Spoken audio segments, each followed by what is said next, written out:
All right, now let's shift our attention to the other big story that is affecting American politics. With the Democrats having swept the crucial electoral races this week, there are alarm bells, believe it or not, there are alarm bells that are going off in the Republican camp as they are looking to regroup and to strategize ahead of the crucial 2026 midterms. But the GOP appears divided on how to course correct. On a day when the Democrats notched the most high-profile victory in New York City, the American President Donald Trump has blamed his party's bruising loss on the ongoing government shutdown, which is already the longest in American history. Trump now wants the Republicans to do away with the filibuster to end the funding gridlock. I think it's very important. We have to get the country open, and the way we're going to do it this afternoon is to terminate the filibuster. And it's possible you're not going to do that, and I'm going to go by your wishes. You're very smart people. We're good friends. But I think it's a tremendous mistake, really. It would be a tragic mistake, actually. It's time. It's time. However, the Senate Majority Leader, John Thune, has ruled out terminating the filibuster, telling the reporters that it's just not happening. Now, both the Democrats and the Republicans have been reluctant to eliminate the filibuster. It is a procedural rule in the Senate that requires 60 votes to allow a vote to take place on any legislation. The Vice President J.D. Vance also had a different take on the Republicans' electoral losses in a post on social media.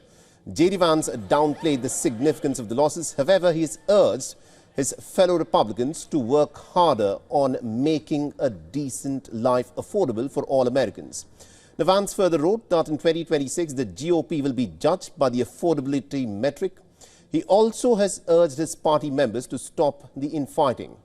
The Republicans also face two pressing questions. One, how to get Trump's core voter base to come out in the numbers when Trump himself is not on the ballot. And secondly, how long can Trump continue to stay aggressive on the question of tariffs? Many GOP strategists believe that the tariffs have begun to hurt the Americans as the price of ordinary goods has shot up. So with the midterm elections about a year away, exactly in November next year, the Republicans have their task cut out. But the big question, of course, is this: can the GOP bury its differences and unite to put up a collective response? Mr. President, should Republicans...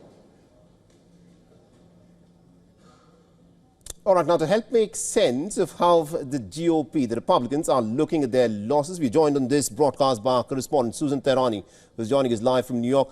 Susan, this is a bit of a wake-up call for the Republicans, some would put it.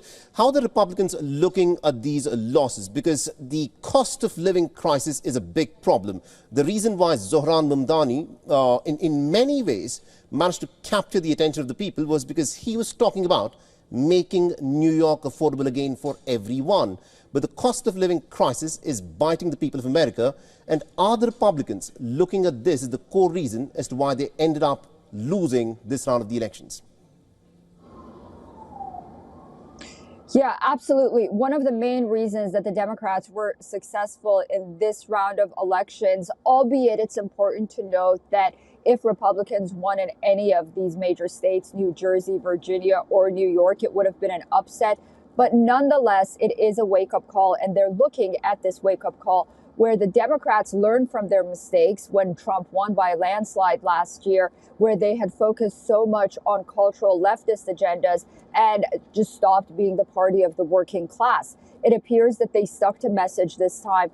All three of them, and also a Proposition 50 in California, which gave the government, the Democrat government legislator, an opportunity to redraw the maps, and that'll give the Democrats some extra seats in Congress during the midterms.